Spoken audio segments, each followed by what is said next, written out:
Our immigration laws, those policies and enforcement priorities have created some issues impacting all of us. These issues are divisive for a variety of reasons, and as we discuss these reasons going through this book, I suspect that each of you has an opinion on the best way to fix this situation. So we're going to explore those opinions, and what I hope to accomplish by going through this book is to examine and discuss not only the points brought out by the book, but to examine our opinions on what we think the best way to fix this situation. And to continually ask, as we go through this book, whether the fix that you feel is right is based on scriptures and holy teachings, Christian teachings, Christ-like traits and perspectives. My secondary goal is to enable an open discussion on our immigration concerns based on researchable facts. Why do I say based on researchable facts? Because everybody has an opinion, and hopefully there are some facts out there that we can find. As opposed to published opinions, media sound bites, unsupported logic, I do not want to make anybody angry nor defensive. I do want to look for fairness and compassion because the authors of this book and I see fairness and compassion as a key component to how we treat strangers. Another secondary goal is to explore how our present immigration system, including border security, came about over the years, and how complex the issue of who is legal and who is illegal really is. I believe that politics has seized immigration as an issue that divides voters, and as we try to understand the immigration laws and policies from a Christian perspective, I would hope that we can avoid attempts to assign blame, because support for comprehensive immigration fix, if you want to call it that, appears to be missing from both political parties. Those that are seeking to live in the USA from foreign lands are people. Tom, where are you reading? On page? I'm not reading from the book yet. I'm reading from my notes. Okay, I thought not. When I get to a point in the book, I'll tell you what page I'm on. Rosie was trying to find it. I think I'd like to tell her you was reading from her notes. The hardest part in preparing for this class is trying to set the groundwork. Right. Because I know a lot of you have opinions, and I have an opinion, and hopefully instead of like most people in this country, we voice our opinion as loud as possible and anonymously as loud as possible. Hopefully we can have some discussion without getting angry. So that's my goal. We need to recognize that when we're talking about people coming from foreign lands seeking to live in the United States, we're talking about people first and foremost. We're not talking about titles that we assign to these people. We're not talking about titles that tend to form opinions. As I use the book primarily as a guide for discussion, I want to use this book primarily as a guide for discussion because it seems to present the relevant points logically about immigration, mostly without finger pointing. And everything that I read has a little bit of finger pointing in it, so we'll try to avoid that as much as possible. Obviously, what the Bible says is our primary focus, and I welcome discussion on pertinent topics and clippings, whatever else you want to bring in about immigration. All right, everybody with me thus far? Nobody's ready to throw me out yet. Let me start off with a question. I've heard this question already while preparing for this class. Why should we even have this discussion? If they are here illegally, that makes them lawbreakers and criminals. Let me repeat that. Why should we even have this class? Why should we even have this discussion? If they are here illegally, that makes them lawbreakers and criminals. I think we need to find out more about why they are lawbreakers and criminals, as I have read this book. Now, my personal theory is they're people, and I see them as people. But I felt like they should learn our language when they come to our country and become citizens. But as I've read, I've learned that there's a lot more to this, doing just that I ever realized. So that I think this book will be good for all of us. Let's turn to the foreword in the book. It comes right after the list of chapters and what the different pages and stuff like that. It's actually page number 1. First paragraph says, "A New York rabbi taught me a lesson I have never before heard. He said that there is no Old Testament commandment to love your parents, husband, wife, or children. There are only 3 commands to love. You're to love the Lord your God, you're to love your neighbor, and you're to love the alien in the land." Let's look at some of these passages in the Bible and let's see what we can figure out from this. Let's look at Deuteronomy 6, 4 through 5.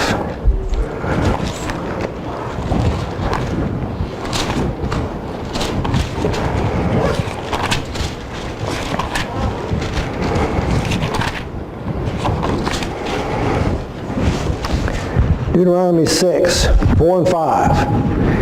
"Hear, O Israel, the Lord is our God, and the Lord is one.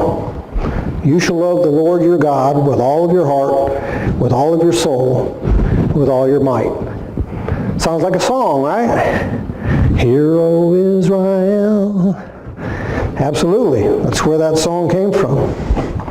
So there's the first passage that says to love, and we're to love God. Okay?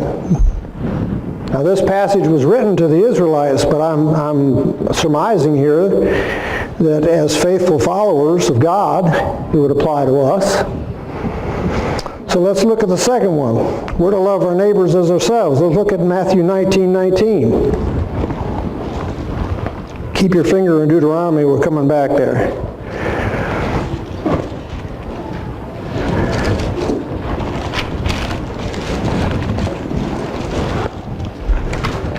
If I don't spill something off this podium, I'll be surprised. Matthew 19:19. What's the context of this? He's talking about the rich young ruler. Who is this speaking? Jesus.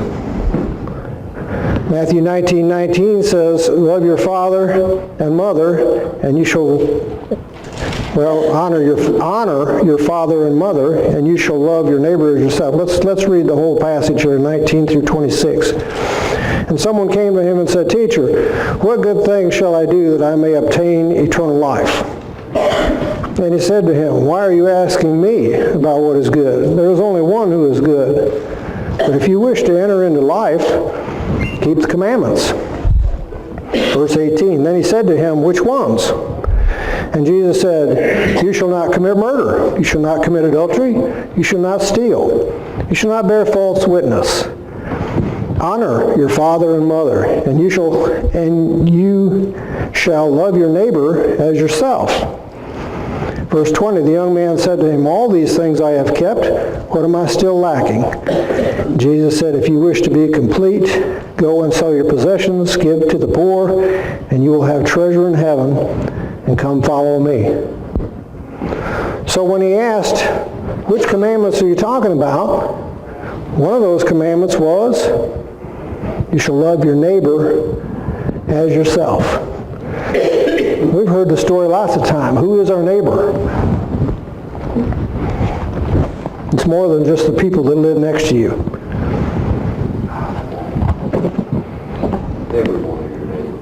Everyone's our neighbor. Absolutely. All right?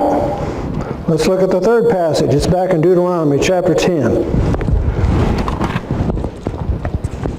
But did you notice in the one in Matthew, it said to love your neighbor, but what did it say about your mother and father? Honor them. What does honor them mean? Take care of them, do what they say.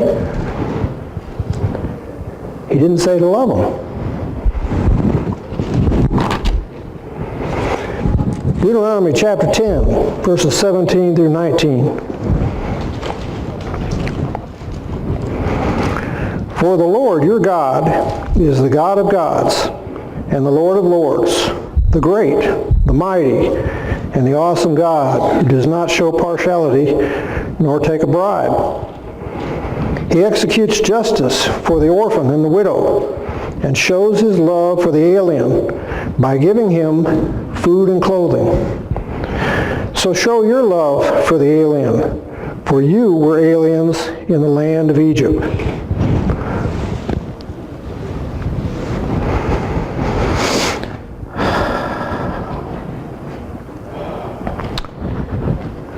Why should we show our love for the aliens? Why should we treat our neighbors as ourselves? Buried in these commands is the fact that God loves us. And we are what? We are sinful lawbreakers. Are we not? Now, if we are sinful lawbreakers, so are the aliens.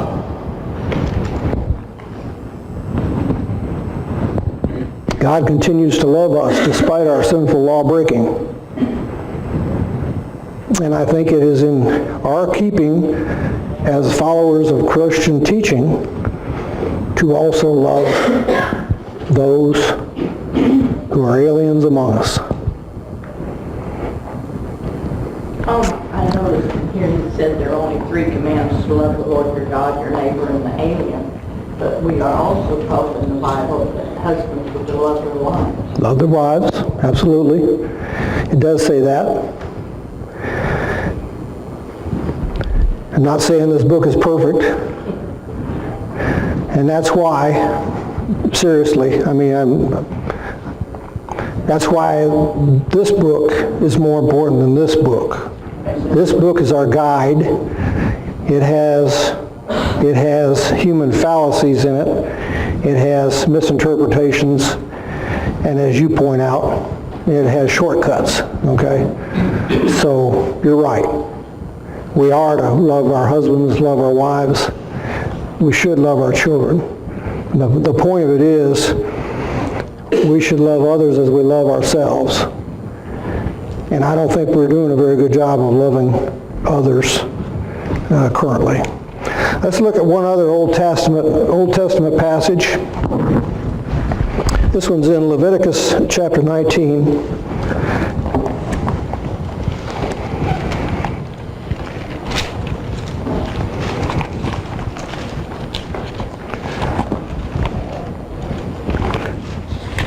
Leviticus 19, 33 and 34. When a stranger resides with you in your land, you shall not do him wrong. The stranger who resides with you shall be to you as the native among you, and you shall love him as yourself. For you were aliens in the land of Egypt. I am the Lord your God.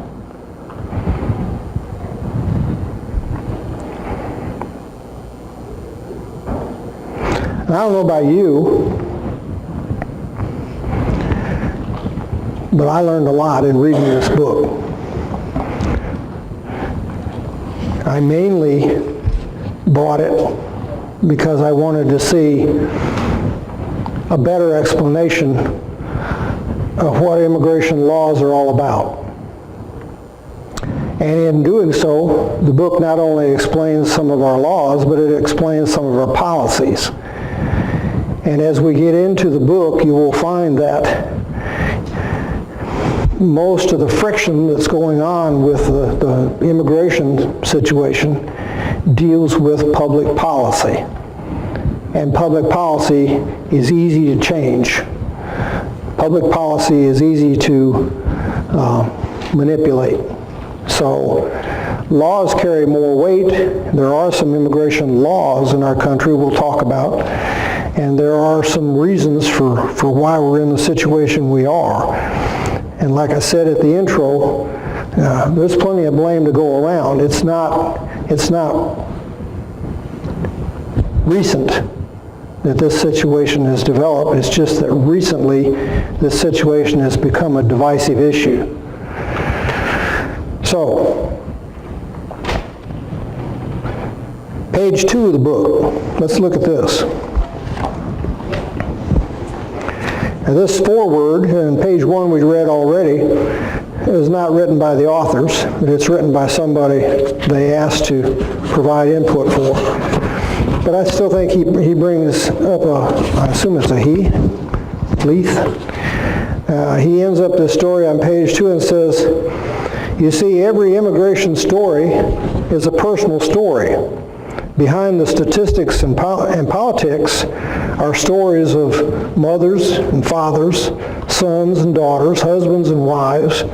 There are millions of stories that vary as much as race, nationality, gender, and faith.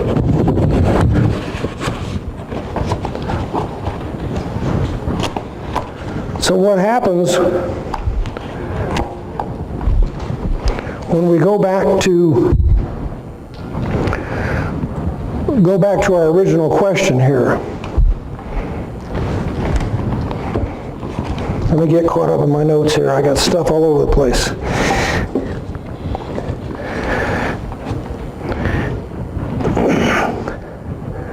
The Bible tells us we're to love our neighbors as ourselves. We're told to honor our fathers and mothers. And we want to love our families and ourselves at the expense of our neighbors. So let's go back to our question. If they are here illegally, that makes them criminals, and we should not even be discussing this. Let's talk about the words we and they. When we say we and they, what are we doing? You're taking in a lot of people. You're making a distinction, aren't you? That's right. You're taking in all kinds. When I say we, what could we substitute for the word we? We, the people in this room. We, the citizens of the United States. We, the native born. We, the majority white. You can substitute a lot of these words for we. When you're substituting words for they, what are you talking about? Everybody else. Everybody else. People who live in foreign lands. When we're talking about those that ignore the laws of the land, we're talking about those that are attempting to change our lifestyle, our culture.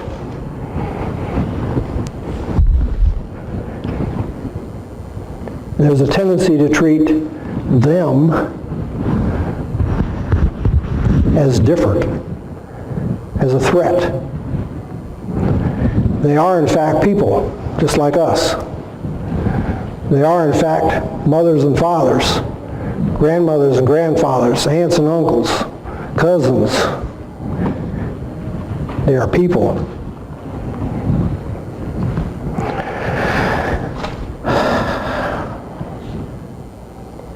If you imply that we, the native-born, American-speaking people, have more rights because we were here first, maybe we should talk to the Native Americans. Ask them how that worked out for them. Most of us, and I mentioned this a few weeks ago, most of us, I don't know how many are interested in ancestry.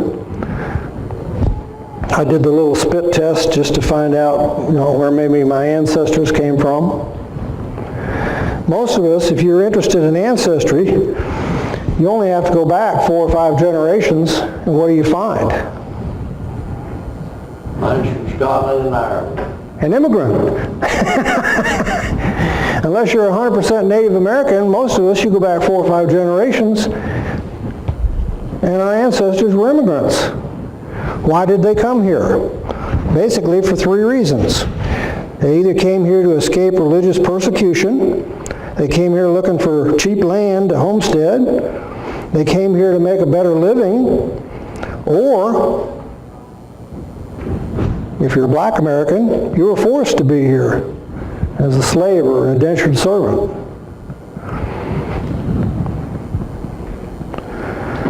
So we have immigrant ancestry in our background. The book is going to talk about the reasons people are coming here today, and some of them may surprise you. They did me anyway. It's not the same situation as it was a few years ago. We're going to delve into researchable studies and facts about immigration in Chapter 6 of this book, but I just want to throw out one scenario for your consideration. Suppose a foreign-born citizen living here in the United States has an expired green card. Do you know what a green card is? Allows permit to work here. It's a work permit, okay?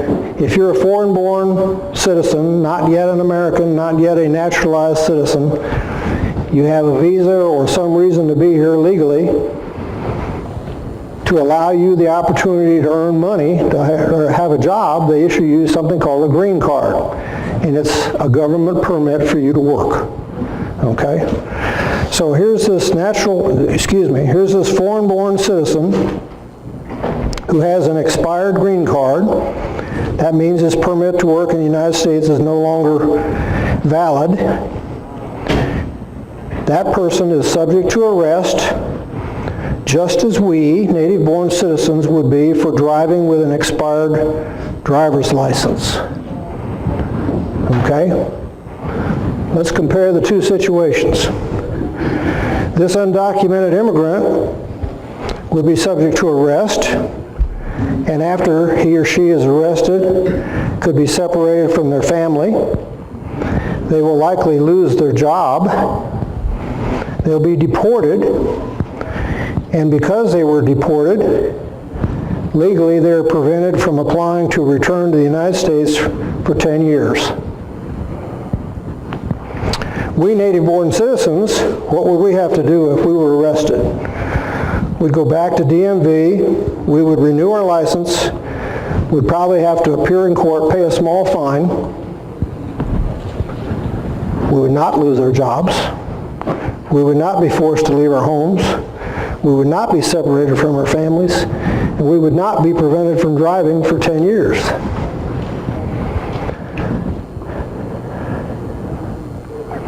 Where's the fairness and compassion in that?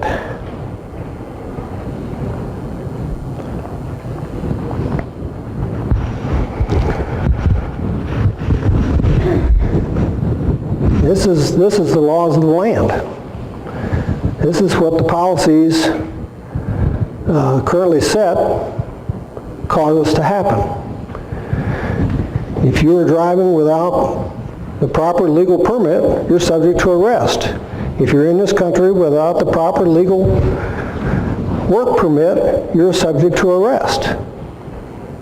That part's the same. If we were in another country, would we not be facing the same type of thing? If we were what? In another country.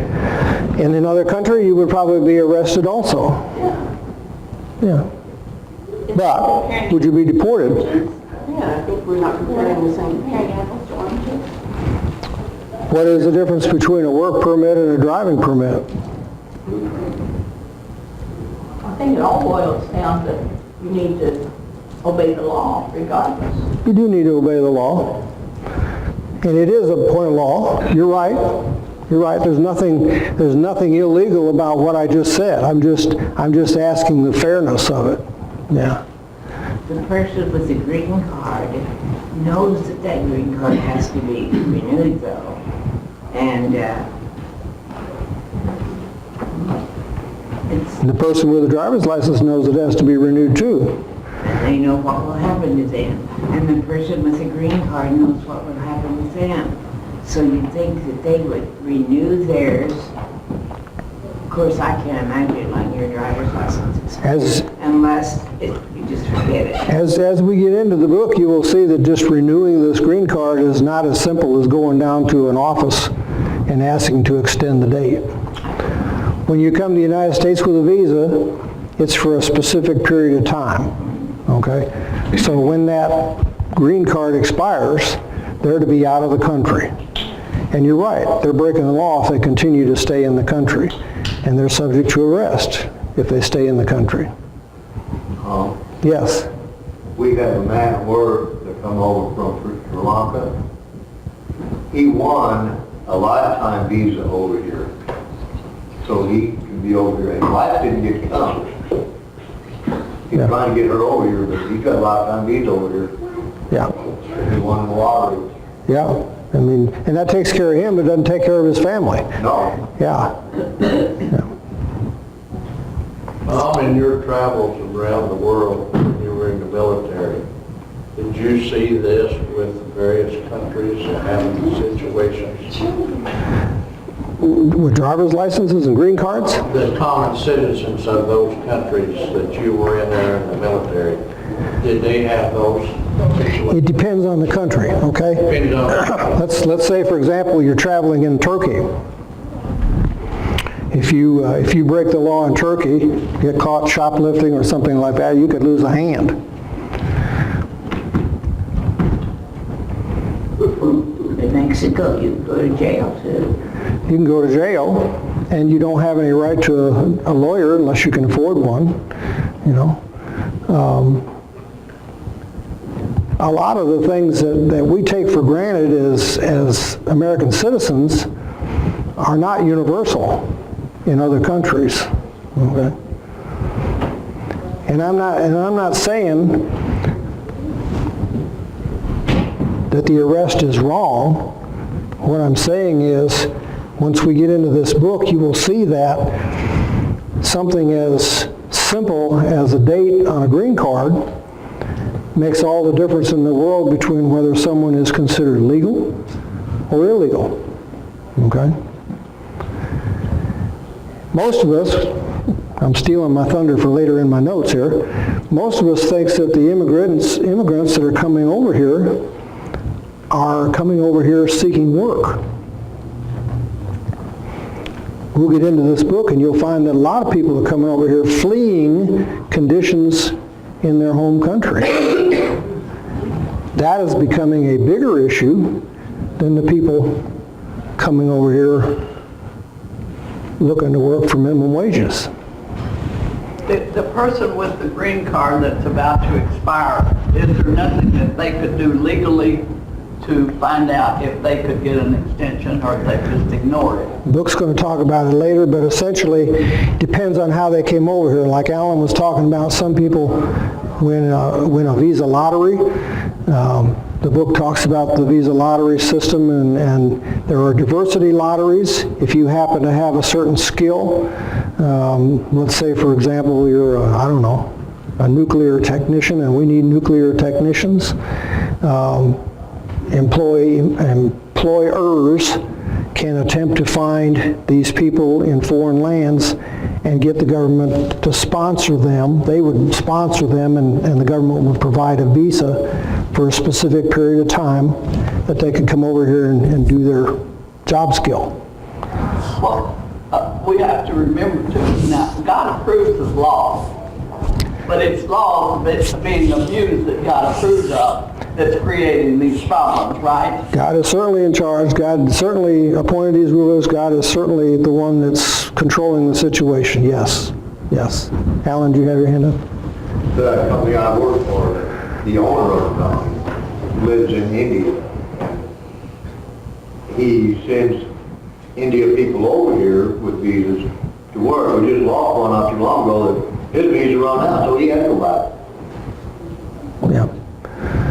Visas are specifically for certain dates, okay? And here's where you get in trouble with the green card.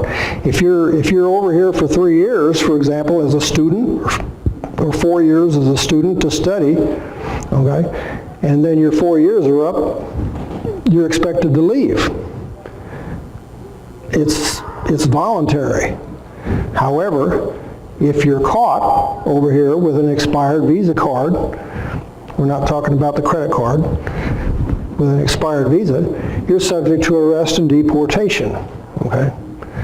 So, is that law important? Yes. Is that law being enforced? More so now, yes. But it is all part of the situation we call the immigration crisis, or the immigration problem, Deportation. and they're subject for deportation. Who foots that expense? I didn't hear your question. Who foots that expense? The government have to pay to get them out of the country? I don't know. I assume so. I assume it's taxpayers' expense. I assume so. Well, something that our government is doing about immigration at this time is separating parents from children. I've never understood any reason that is going to be profitable. We'll talk about that too. The problem is Added another problem to the problem that they already have. the problem is the grown-ups are the criminals. The children are not the criminals, and you can't house the two in the same location. But there they are, those innocent children. But that's Yeah. not being treated very kindly in some instances. Yeah. You know, you gotta look at two ways. Okay. We have a lot of criminals in our people. If they commit a break of the law, they're sentenced to jail. They don't take their kids with them. Their kids are left home or wherever, you know. And, Child services takes care of them. I'm sure that we're taking care of those kids, even though they've been separated from their parents. Well, You know, another. taking care of the kids also means being able to know who they belong to. That's where we're losing accountability. We can find out who they belong to, even though they come in with them. Because some of those people, they like to catch those young kids, they bring them in. Guess what? They're going to raise them a while, and then they're going to work for them. And you don't want to know how. Okay. But it's just one of the way they treat it. You know, you got to look pretty deep. Okay. Yeah. Well, just hang on to that thought and try to find some documentation that supports your opinion. Another thing that bothers me a lot, we get people that come in, like the Muslims, for example. They come in, first of all, they don't come in and integrate with us. They got their own separate groups, and most of the immigrants do that very thing. They don't integrate. They don't mix with us. They keep their religion because we respect their religion. Let me tell you their religion. One of the things they believe is all of us. They say, "Oh, hell, we keep our religion too." They think that if they kill one of us, they automatically got a ticket to heaven. It says that very clearly in the Quran. Now, the Quran also... Can you find it for me? Pardon? Can you find it for me, please? I surely will. Okay. That are you telling me the Quran doesn't say that we're infidels? No, I'm just saying, can you bring that in and show us? I'm sure. At one time, I don't have my hands on the Quran now, but Well, I know I'm catching you flat-footed today, but I mean, as part of the class, bring that in. That's all I'm saying. As part of the class, bring that in so we can talk about it. yeah, okay. Any other thoughts? We're out of time. If you have a book, I'm really prepared right now to talk about going through the first chapter.